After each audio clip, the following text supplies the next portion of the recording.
Alden Richards hindi napigil ang ipakita ang mga ginagawa nila off-cam. Hindi napigilan ni Alden Richards ang kanyang kasiyahan at pagnanais na ipakita ang kanilang mga ginagawa ni Kathryn Bernardo sa publiko. Ang kanilang partnership na Kath-Den ay kilalang-kilala na sa Pilipinas, ngunit tila hindi rin nakaligtas sa atensyon ng mga tao sa ibang panig ng mundo, partikular sa Canada. Ang kanilang pagdating sa bansa ay nagdulot ng isang pambihirang kagalakan sa mga tagahanga, na nagresulta sa isang masiglang pagtanggap sa kanila sa airport. Sa mga sumik na video na ipinost sa social media, makikita ang kagustuhan ng magka-partner na ipakita ang kanilang tunay na sarili. Mula sa mga ekspresyon at galaw nila, agad na mahahalata na sila ay nasa kanilang natural na anyo at hindi nagtatago ng kahit ano.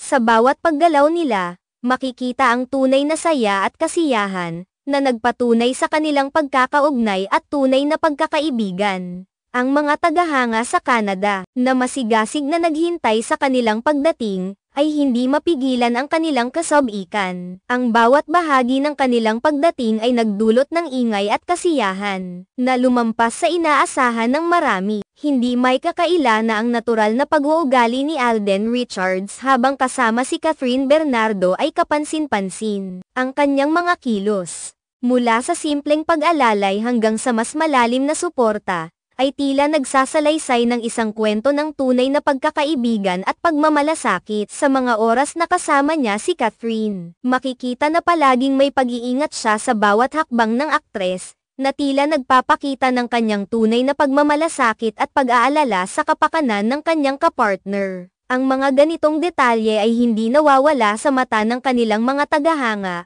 na tuwang-tuwa sa bawat pagkakataon na makikita ang kanilang mga idolo sa tunay na kalagayan. Sa likod ng kanilang pagkakaibigan at partnership, hindi may kakaila na mayroong malalim na koneksyon ang dalawa. Sa bawat pagkakataon na magkasama sila, lalabas ang kanilang natural na pakikitungo sa isa't isa, na tila ipinapakita ang kanilang tunay na personalidad.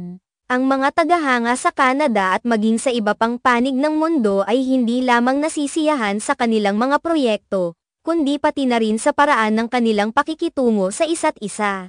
Ang kanilang mga galaw at ekspresyon ay tila nagbibigay inspirasyon sa marami, at ang kanilang tunay na relasyon ay nagiging modelo para sa maraming tao. Hindi rin may kakaila na ang kanilang pagkikita sa Canada ay nagbigay ng isang pagkakataon para sa mga tagahanga na magpakita ng kanilang suporta at pagmamahal. Ang pagdagsa ng mga tao sa airport ay nagpapakita ng malalim na koneksyon at paghanga ng publiko sa kanilang dalawa. Ang kasiyahan at excitement na ibinigay ng kanilang pagdating ay isang patunay ng kanilang malaking epekto sa buhay ng kanilang mga taga-suporta. Ang bawat saglit ng kanilang pagkikita ay tila isang mahalagang kaganapan na hindi malilimutan ng kanilang mga tagahanga. Sa huli, ang pagdating ni Alden Richards at Kathryn Bernardo sa Canada ay hindi lamang isang simpleng pagbisita kundi isang pagkakataon para sa kanilang mga tagahanga na mas lalo pang mapagtibay ang kanilang pagmamahal at suporta sa kanilang idolo.